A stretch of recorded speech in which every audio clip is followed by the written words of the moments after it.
new environments or new ideas. You step back, you listen, you have a conversation, and then you see what you can learn from that. Whereas the fixed mindset, people who are fixed in their beliefs, right? They think their way is the best way. Yes? Do you know anybody like that? I know a few people. When we have conversations, if you come to the table with a new idea or a new perspective, they shut you down, they think their idea is better. Yes? So you see, we need to develop our confidence and courage to say, excuse me, your ideas, it's a great idea. And by the way, this is what we teach in communications classes, which is that you don't react, right? Because if you react, the other person reacts, and where do we go? We have a fight next, right? We can't really solve any problems with that sort of approach. Instead, we have to step back, we have to listen, and we have to think about what sort of response we want to give, right? Because we have to keep in mind the outcome. What is it that I want to accomplish? If I have a conversation with you about a topic, what is it that I want to accomplish? Because I have to have the outcome in mind, right? And based on that, I step back and come up with my communication plan, right? And that would most likely be delivered with respect, right, for diversity, respect of different ideas, and listening skills, because we are at the table together to solve a problem. So I am not here to tell you that you're wrong and I'm right, or vice versa. We are here together to solve a problem, so we can both be better as a result. So the fixed mindset, growth mindset, very important concepts in schools, when kids think that I can't do math, or even adults, I can't do math, I can't get up early in the morning, I can't go to the gym and work out, yes? I can't do this, I can't do that. That's a fixed mindset. Along the way, during our childhood, something happened to our self-concept, self-worth, self-efficacy, which is the belief that you can achieve whatever you want to achieve with hard work, determination, and personal effort. So just that alone, and I didn't even begin to talk about my fascinating topic, which is neuroplasticity, right? Just that alone, growth mindset and fixed mindset. If you embrace the growth mindset, you go home tonight and you design your life based on what you want to happen. And usually I say based on your values, right? Because values give us what? Meaning, purpose, energy, right? Values keep us going when life is difficult, right? When people want to put us down, when people want to tell us we're wrong, our values will give us the necessary energy to keep us going. So just that alone, growth mindset is just fascinating, and I've been teaching that for a while. And hearing back from the students and also the people I work with is just fascinating. Now, I talked about briefly, I pointed out neuroplasticity. Doesn't that sound amazing? Yes. How many people here, show of hands, have you heard of this term? A few people. That's excellent. Oh, I'm so happy about that. Yes, yes. So before I talk about the 7 powerful secrets to rewiring your brain, beginning tonight. Beginning now, what tonight? Now, as we speak. Because by the way, your brain changes, reorganizes itself as we speak. Right now. Right now. I can feel those neurons fighting. Yes. So, before we talk about this let's see here, this 7, rewind your brains for success in 7 powerful steps. I want to take you on a journey a little bit. What would you say? Would you like to go on a journey? Yes. All the way to Romania? Yes. Excellent, excellent. I think it's very important that I share a little bit of my story so that you understand how I ended up where I am today. And it's not just books, right? As we know, you can't learn leadership, time management, self-empowerment just reading a book, right? Yes? No. That's why we have a lot of students coming out of school with degrees and no jobs. We need to do a better job. I'm an educator. And my students are here. I have 2 students here, a former student and a current student. And they know that when I teach for a lifetime of success. I don't look at it to getting a degree or getting an A in my class. They ask me sometimes, what do I need to do to get an A? I said, if you are here for a grade, you are in the wrong class. Okay? Because I don't teach for grades. You earn your grades, but I'm most interested in your learning abilities, skills that you can use for as long as you live, such as communication skills, critical thinking skills. Especially today, in the fake world we live in, we need to be able to analyze and critically think about the situations that we need to decide. We can't just wait for other people to tell us what to think and what to do, right?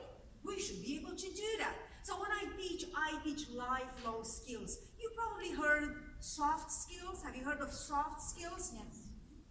Well, let me tell you, there's nothing, absolutely nothing soft about that.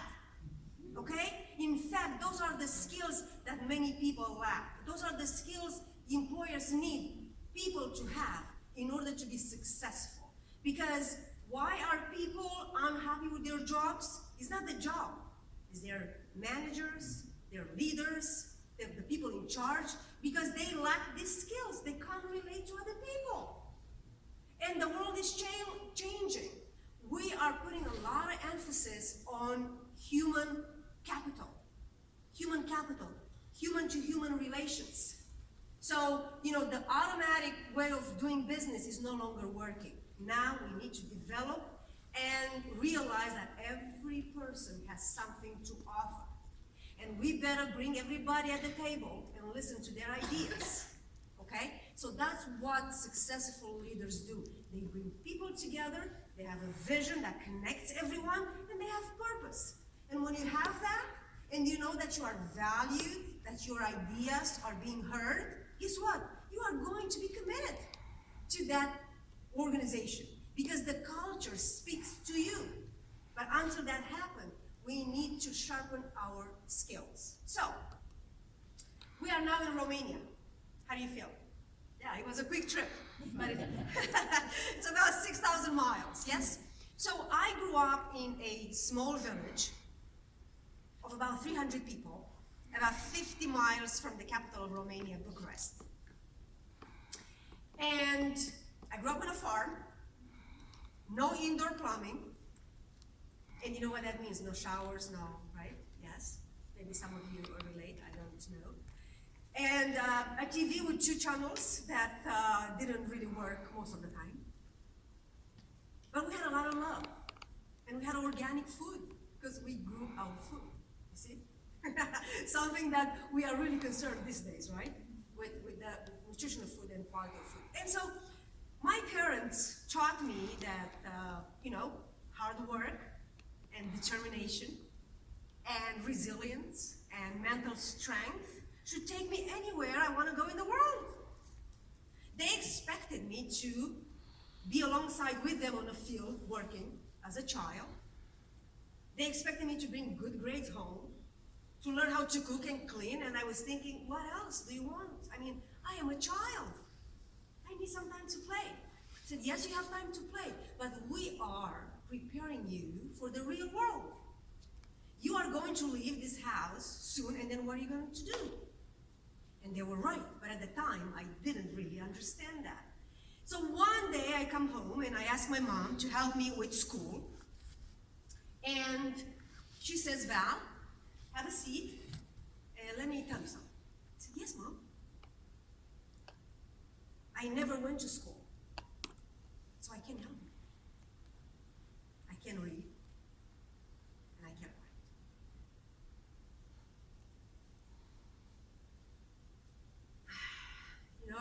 And that was a moment that changed my life. I was in 5th grade, I believe. I could not understand the world my mom lived in, which was very limited. Yes? She needed help. She needed people to tell her, to read for her. But she was one of the smartest person I have ever met. In fact, she made it to the United States on her own. And she did learn how to read and write because I taught her here, which once again goes full circle with neuroplasticity. You are never all for anything. So my mom said that, and she said, well, the reason was that we didn't have money for shoes. She had 2 older sisters, and they didn't have money for shoes. Hence, my love affair with shoes. Well, I broke that relationship because now I live a different life. I'm more minimalistic, but I was in love with a lot of shoes, and I suppose my mom was the reason. Yes, and so that was the moment when I realized not only that I am going to educate myself, but I am going to use my education to help other people. And you may or may not know, today in the world we have about 800 million people illiterate, 500 of which are women and girls. Now we can't live in a happy, successful world when half of the population are illiterate. And I don't have, it's just fitting that this is Women's History Month too, right? So it's fitting everything we are discussing. And I'm so happy to see so many brilliant women here, and men, of course. And so that said, I left the village after my 10th grade because that was the last grade, 10th grade. So imagine, after 10th grade, you go and work the farm. That's your future. I didn't want that future for myself, and there's nothing wrong with farming, and I love farmers. But I want something else, I want something different. I was so driven. I was so determined to leave the village, to go in the world, and to do something with myself and with other people around me. I wanted to help people realize that where we come from, it doesn't matter where we come from. What matters is who we become, right?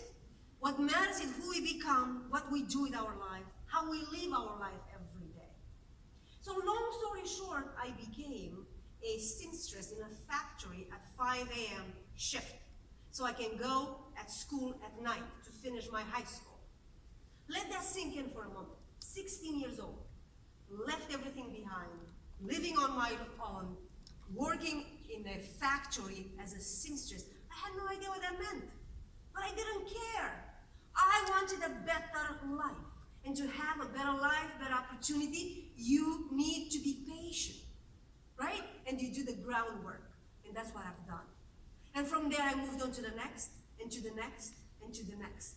And always worked on myself, on my skills, on my communication skills, and everything I needed to do, I never gave up. And of course, I'm thankful and grateful for as long as I live to my parents for teaching me all of those skills back then. So when I arrived in this country, probably like many of you, I don't know, I arrived in this country once again by myself, no money, but big ideas. My head was exploding with big ideas. I was like, oh my gosh, I'm in the United States. This is it. Nobody can stop me from doing anything I want. Because now I knew I am a hard worker, right? I don't give up. I'm very strong mentally. I worked on my communication skills and networking skills, so I relate well to people. So it's just up to me to put in the time and the effort and do whatever I want with my life. So I went back to school, and I finished every degree, associates, bachelor's, master's, in half the time. I went around the world for about 3 months, 4 months, came back, I went back to school, got my educational specialist degree and doctoral degree pretty much half the time, or 3/4. Why? How? With hard work, but you know what? You need more than just hard work, right? Hard work alone won't take you a lot of places. We know a lot of people who work hard every day, paycheck to paycheck, right? And they work very hard, but they are not going anywhere, or they are not achieving their goals. Why? Something is missing. And what's missing is where I come in, teaching you how to be effective, strategic, how to design your life based on what you need, and how to design each day, how to prioritize your priorities based on what's important to you, how to spend 20% of your time so you can get 80% of the revenue. I have this system called MIT ROT, and you might want to use it. Of course, I'm open for discussions if you have discussions after this talk. But the MIT ROT, you see, I live my life by design. I know exactly what I need to do every day. And what I do every day is what's important to me. What I do every day is important to me, makes me happy, makes me successful, my way, the way I define it, and allows me to help people like yourselves. Because when you give back, guess what happens? It feels so good, right? Yes, so that's how I live my life. MIT stands for most important things. Very simple, yes? And ROT stands for return on my time. So when I engage to doing something, I'm thinking, wait a minute, what is the return on my time, right? Because if people call me to gossip, I say no. When I work, my phone is off. You see, we have to be very focused if we want to achieve what we plan to achieve. And that's one of the powers of the powers to rewiring your brain. So, you see, success is however we define it. Happiness is a journey and it's a goal. Happiness is not something you ever buy unless you want instant gratification. And that is probably part of the problem why most people are unhappy. Because they don't want to invest, right? They don't want to invest their time, their effort, their energy. But they are missing out because when we are investing, when we are embracing challenges, we find out who we truly are. And who we are is not who we are today. We are much stronger, wiser. We are brilliant people, capable of so many things. But you see, we have to put ourselves out there. And out there, it's a messy world, right? You gotta be ready. You gotta be ready because people are going to try to take you down. It happens to me every day. And I learn how to respond with grace and respect and gratitude. And you know what happens when people see that? Because they expect that I would be upset, right? That I will react, but instead I do the opposite. They can't do anything about it, you know? And so I walk away. And sometimes I say, you know, the truly educated person is the one who entertains different thoughts. That's the educated person, right? Make sense? The truly educated person, I think Franklin said this, is the person who entertains different perspectives, different ideas without getting upset. How brilliant that is. So, if we are all striving to get to that point, can you imagine what kind of world we could have for ourselves, for our children? So let's all do that. Now, are you ready to rewire your brain? Yes. You sure? Yes. Now, first of all, I have to thank you for being here tonight because you know why? You are here because you deserve better. Yes? You are here because you know you can do better. You need to network, you need to meet different people, you needed to meet me, to hear my talk, different ideas, different perspectives. Now you have to be with yourself tonight when you go home to really see how you feel. What does this talk do to you? How do you feel? Are you going to allow yourself to reflect and really be honest with how you really feel and the things you need to do starting tomorrow morning? Because if you are, that's when change happens. So, our 7, the first one is the power of awareness.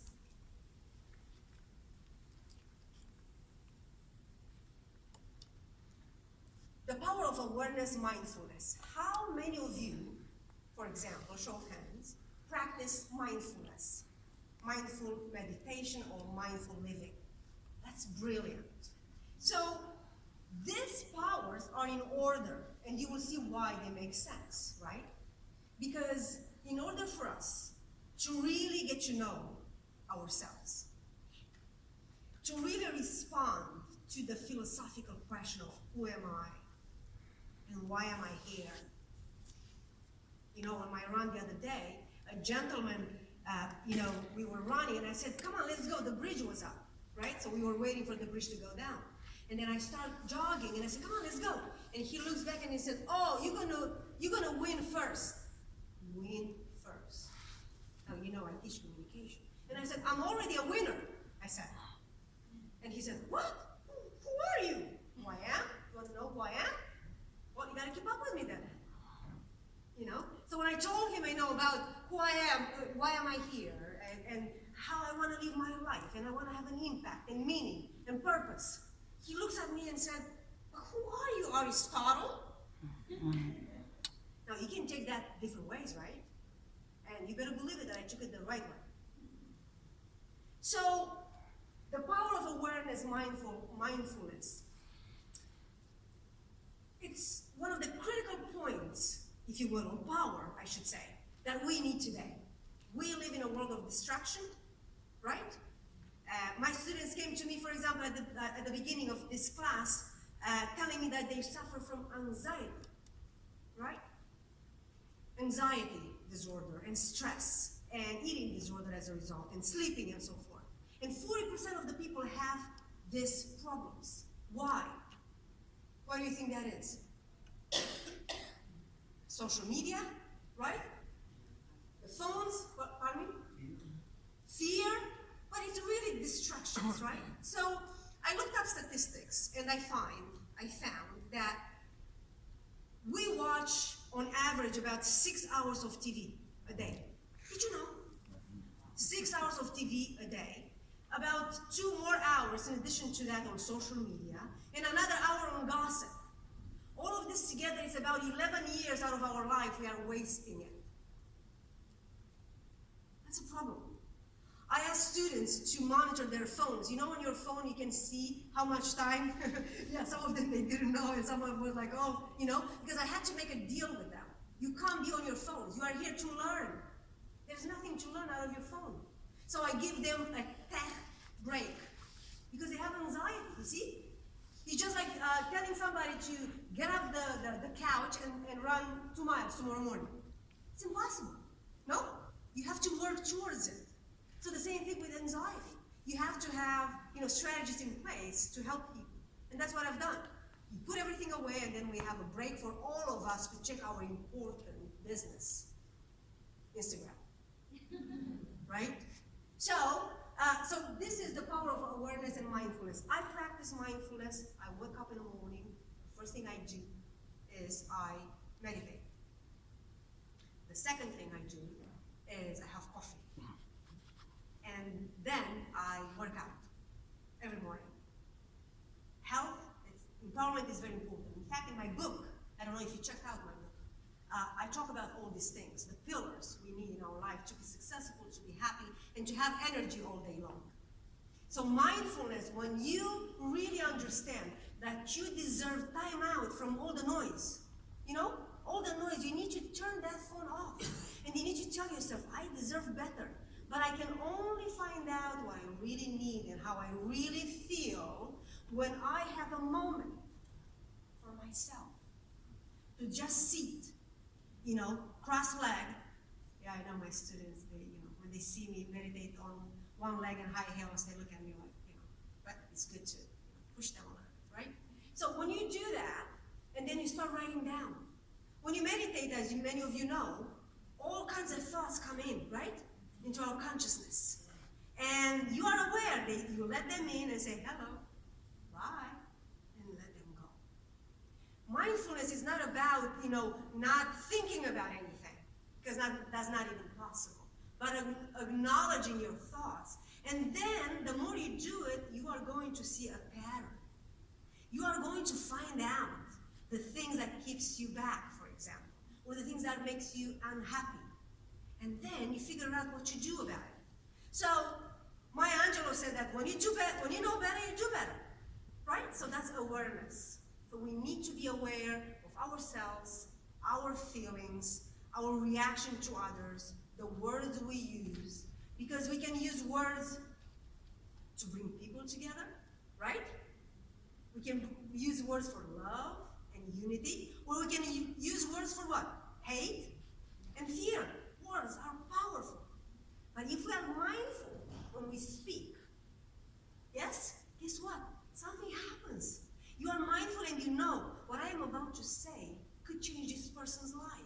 So how about you choose your words wisely? So it's this first power is critical. Any questions about this? Or so far? Any questions about anything so far? Yes, please. the nonverbal communication. Yes. That, I'm very much more aware of how I interpret that than my ability to speak easily. English is not my first language. However, I've been educated in English.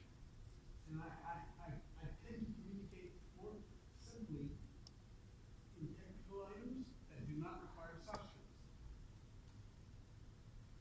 My concern is emotional IQ. Yes. So the question is how you can develop your emotional intelligence so you can relate to people easily. Yes. Yes. Emotional intelligence, and I coach this, I train. Emotional intelligence has few aspects. First is social awareness, people awareness. So you have to be interested in people to learn who they are, where they come from. That's the first connection. You have to show interest, right? You have to develop empathy if you don't have it. How do you do that? From the conversations you have. You have to be intrigued. You have to be curious. You have to consider what you can do for the person you're speaking to. Exactly. And you have to do that first. And if you are vulnerable that way, now is their turn. They will share. They will do the same. And right then and there, you have a bond, right? So that's a personal awareness. Now with social awareness, you need to be aware of your social environment, right? The environment in which you live. That could be at home, which is your family. That could be at work, right? Your coworkers, your bosses, and so forth. That could be here right now. You can go around and use your emotional intelligence and go around and say, oh, I'm so happy you are here tonight. Here's my card. I would love to have a cup of coffee with you tomorrow, if possible, or next week. And then through the Q&A, the questions, you find out who they are, what they need, and then you offer your services. Oh, I have just the right thing for you. I look forward to meeting you for coffee so we can help each other. I have an unusual Jekyll and Hyde issue. I write extremely clearly, very easy to understand. I don't speak that way. Right, but you know what? If you really want to change that, you're in the right place. You can start tonight. Yes, you can start absolutely. You can start tonight. Okay, maybe not tonight. It's getting late by the time you get home. But tomorrow morning, first thing in the morning, that would be in your journal. That would be your intention. You write it down. My intention for the day is to work towards increasing, improving emotional intelligence. Because emotional intelligence, let me tell you, I don't know if you are up to date on emotional intelligence research. But don't worry, I am. Now let me tell you, it's very simple. One skill that will never go anywhere, that everyone needs to have in order to survive and adapt to the ever-changing environment is emotional intelligence. So if there is anything tonight that you live with, right, besides all of those things, emotional intelligence, look it up, find out what you need to do. If you need help, I train people in emotional intelligence, let me know, I'll come out. That is the skill that will take you places and will keep you happy and successful. Because think about it, everything is emotional pretty much. You know, they say in business, use your head. In relationships, use your heart, right? Well, I don't know if that's the case. You are the judge of that. But I think what we all agree is that emotions are very powerful. And if we are not in control of them, everybody can do anything they want with us. Yes? I mean, look at the marketing industry. Yes? They sell their products, billion-dollar products, based on what? Research, and research is based on what? Emotions, because we are so giving. We put everything online, right? So now everybody knows everything about us. No question, you know, when you get on YouTube or your phone or turn on your TV, you see things that you are actually interested in seeing. And you wonder, what happened? How do they know? How do they know? Right? So if you are in a moment of despair, right? If you are in a moment of weakness, as I call it, guess what you do? Hey, where's that credit card? I gotta order this. And you know, Amazon makes it so easy. You have, I don't know how many payments, and next thing we know, you know, we spend our budget money on things probably we don't need. Yes? For people to impress. You see, Carlin comes to mind, one of my favorites. You know George Carlin, the comedian? No? Okay. So I would be very happy to expand on that, and if you have further questions after the talk, I'll be very happy to address those. I hope that was helpful for you at this time. Thank you. Oh, you're welcome. Yes, yes. I have a quick question about where in the steps would you say that radical acceptance being one of the biggest things with dialectical therapy that a lot of people are utilizing as a coping skill or mechanism would fit in the radical acceptance? Well, first you probably have to begin with finding out where is that coming from, right? Why are you in that position to begin with, and what kind of coping mechanism you need? Because to have radical acceptance, now who are the people in this category? I ask you, who are the people in this category? What sort of Utilizing the radical acceptance? their radical acceptance? So give an example. A really good example is Ariana Grande. Oh, yeah. She went through the trauma of what happened in With the- London and the bombing. Oh yes. And so because of the trauma, she has utilized some of the mechanisms of dialectical therapy, behavior therapy, and radical acceptance being one of the steps in it. Yeah. So these are certainly isolated situations, would you say? Right? Isolated situations. But it could happen to a different extent to all of us, right? To all of us. And I think, in certain situations, you need professional help, right? You need to go to someone who actually understands what that means and what kind of help you need. And therapy is probably one of them. That is not my field. But it's also a sense of guilt, if you will, right? And that comes from within.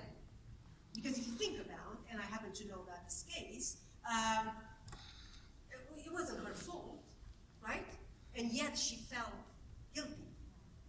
So then we need to separate, right, the two. It wasn't her fault. She just happened to be there to do her job.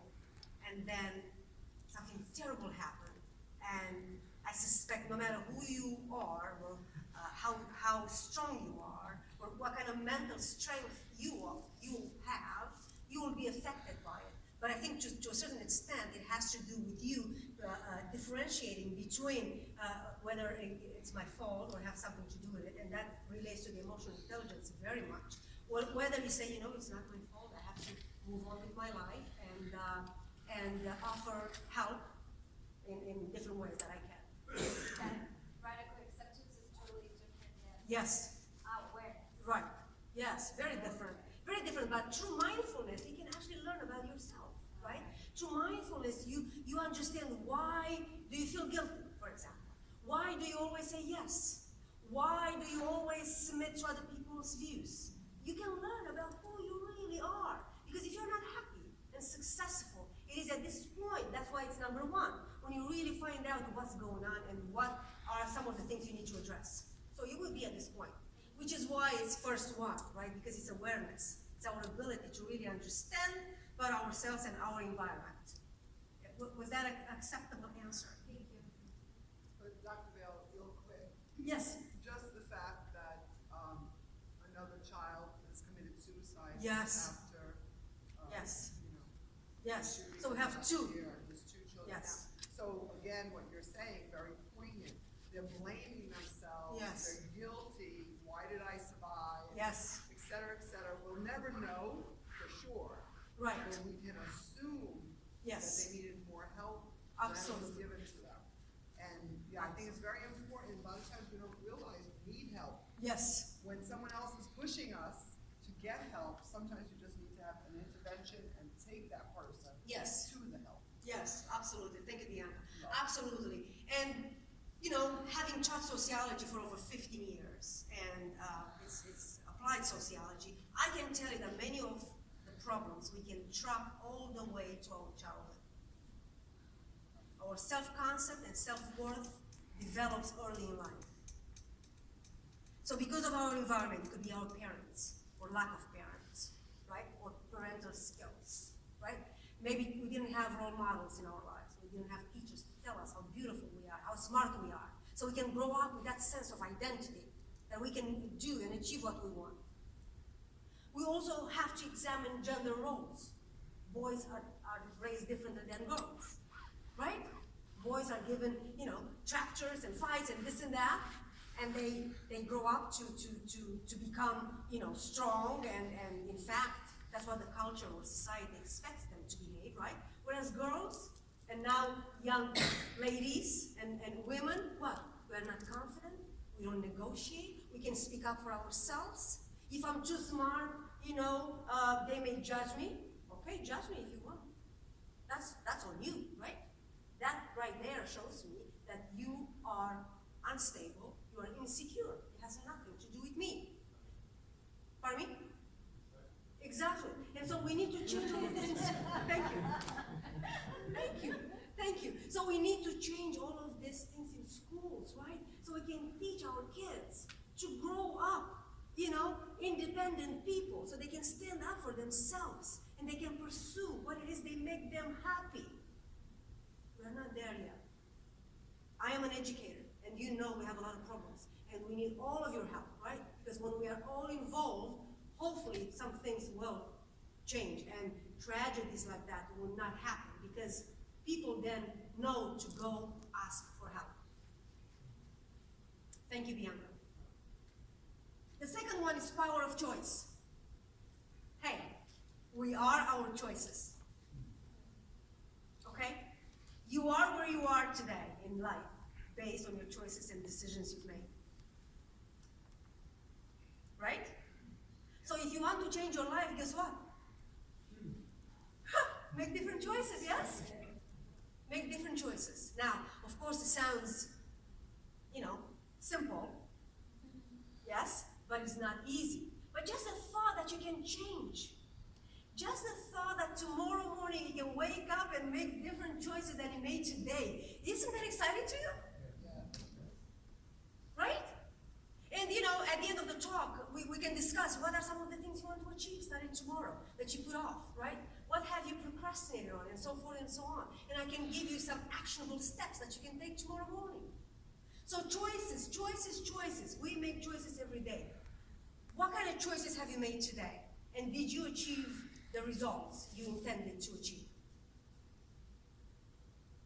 Did you go through life like, whatever happens, happens. You kind of get up, and just go on your way, and whatever happens, and you come home, and I don't know, you do the same thing, watch TV, and you are tired.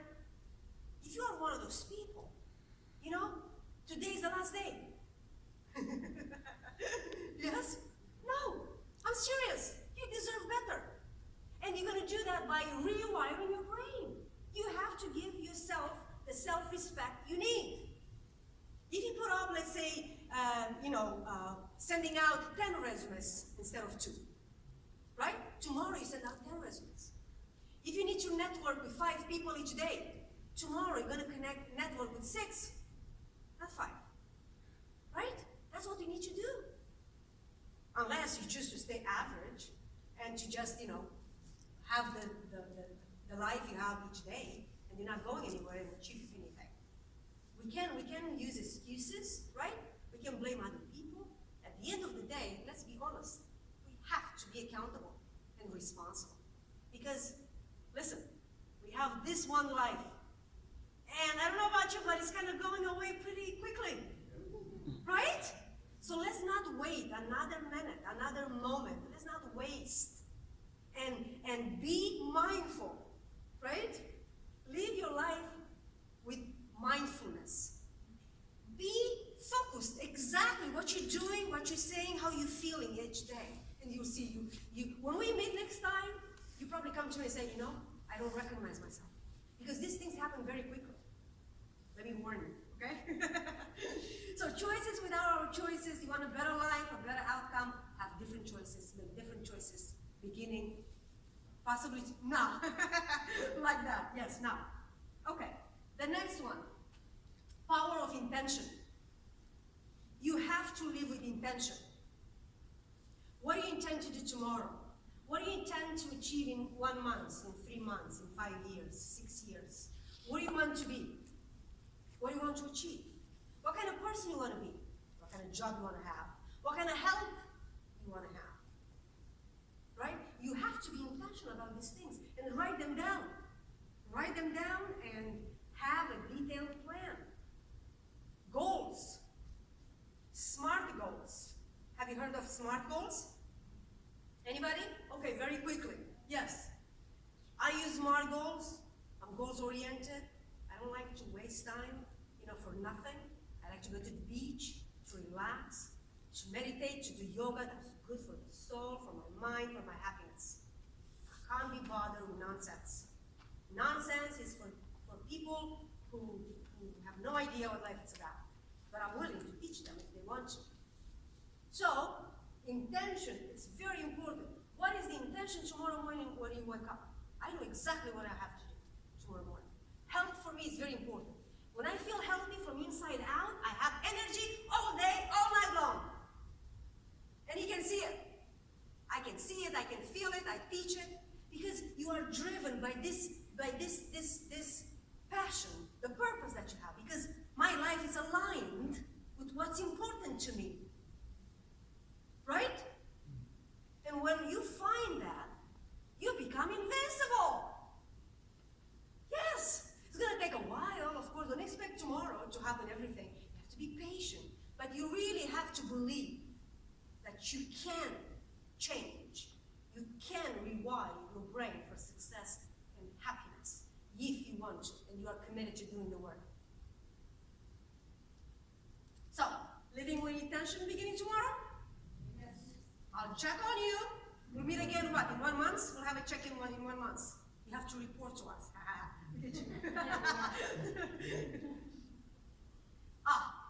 The power of self-discipline. Self-discipline. 8% of the people achieve their goals. You know the resolution thing? You know it's not working. And yet, every year, people come up with resolutions. And mid-February, they're all gone. Why? Why?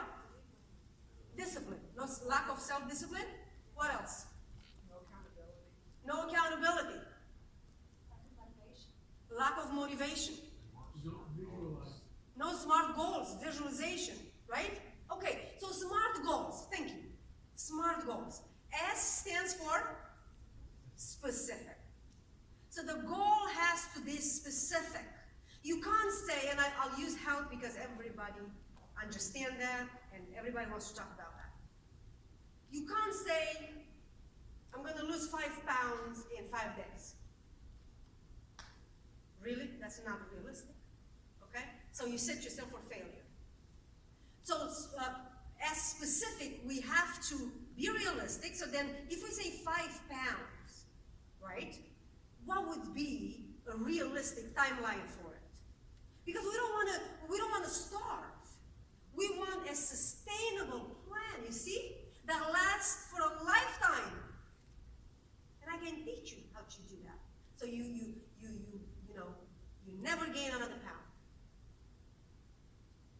So that's the specific. What's the next one? M.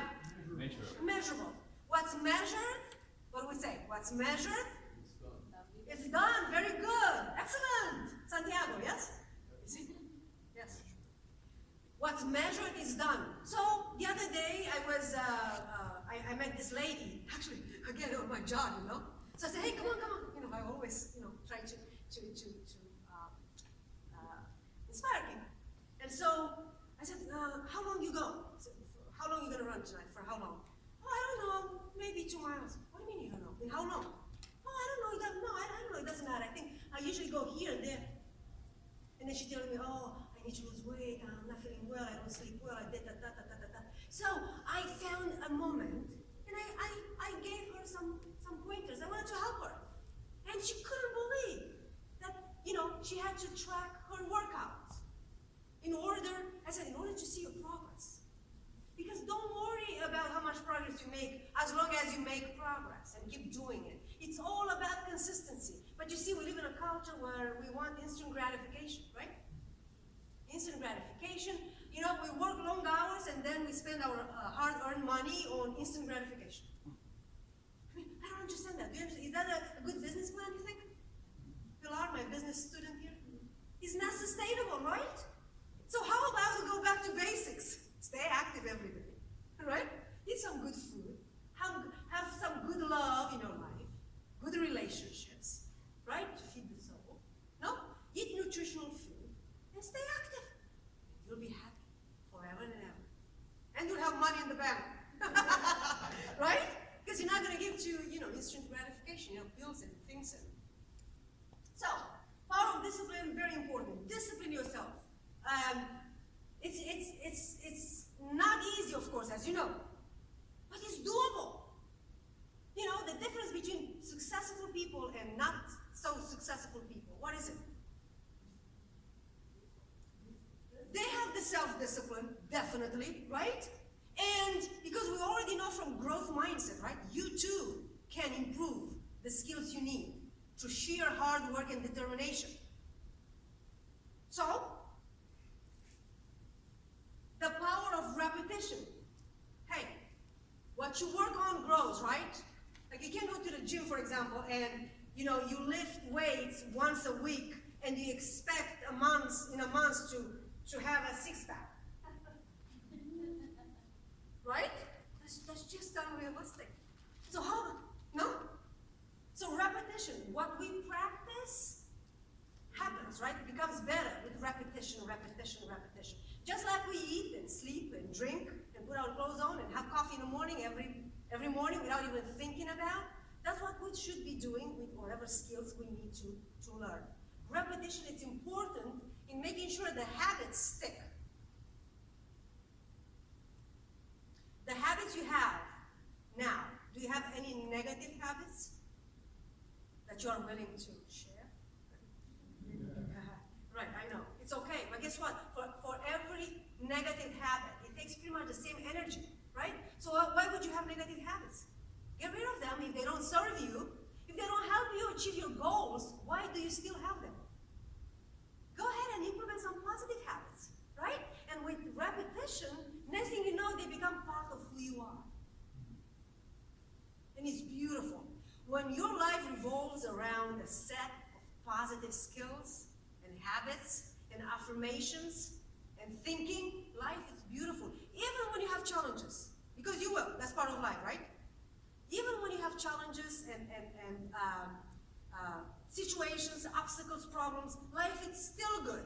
Because the way you look at it is, okay, that's how I do it. I said, okay, let's see what I can learn from this. Who is Val going to become once I overcome this challenge? I can't wait to find out. So I become stronger, wiser, better in every which way. As opposed to say like, oh my gosh, why me? Why me? Right? You've heard that before. Why me? Why again? Always happens to me. The world owes me everything. No. That's old thinking, that's fixed mindset. Remember that? Yes, exactly. Yes. When we have excuses and blame on other people for our struggles or for the problems we're having in our lives. Once we take accountability, oh my God, everything changes. It's incredible. It's absolutely incredible. Once we take accountability and responsibility for our choices, our decisions, once we own our feelings, hence emotional intelligence, so we can stand up for ourselves when other people do wrong to us, right? Then we can move on. We say our piece and we move on. We no longer stay there, waiting for affirmations or reaffirmations. No. I know my worth. I don't need you to tell me how worthy I am. I already know. But should you, I'll say thank you. Grace. But I should know my worth. Because if you look in other places, right, to find out your worth, if you look for other people to tell you how worthy you are or how smart or beautiful and this and that, you will never be happy. You will always look for somebody or something else to validate your worth. Right? What I am asking you instead is to do the work, do the homework, find out who you are, find out your passions, your purpose, find out what makes you happy, find out your weaknesses. You all have them. Work on them. And every day through repetition, you get better, you get stronger. So far, so good. What do you think? Good. How are we doing? Great. Are you enjoying this or what? Yes. Because I am. Good. The power of something to last, you have to have emotion attached to it. For example, is there something, for instance, from childhood, right? Or maybe your grandma, or or there is a song coming on the radio, right, from years ago, and you all of a sudden like, oh my gosh, I remember that song, and it feels so good, right? Or a movie, maybe, that you watch with someone no longer in your life, and you feel something. Emotions. Emotions are powerful. We can have negative emotions, and we can have positive emotions. The choice is yours. What are you going to choose? Because we know negative emotions are not productive. Negative emotions are for the fixed mindset people. Growth mindset people, through mindfulness, we acknowledge when something negative comes to our consciousness, and they will, right? It's part of life. We are mindful to recognize, oh, wait a minute, no, I'm going to stop myself right here, right? That's what I do when I see something negative, or someone is pushing a button or two, and I feel like, no, is that what? No, my heart. No, I won't say my heart. Yes, exactly. Boundaries, very good, right? And I say, but if people don't know me, I always think, step back, collect, focus, speak, move on. You don't let people control my emotions. I should be in charge of my emotions, my life, my health. And I usually joke, my heart needs to be protected, I love my heart. I'm not gonna let you play with it. So, emotions, be careful with your emotions. Because if you are in control of them, you're good. But if you're not, other people control your emotions, which means other people will control your life. And the last one, I believe, is power of belief. We achieve what we believe. What do you believe? In 2001, I believe it was, I quit smoking cold turkey. I used to smoke a little bit, coming from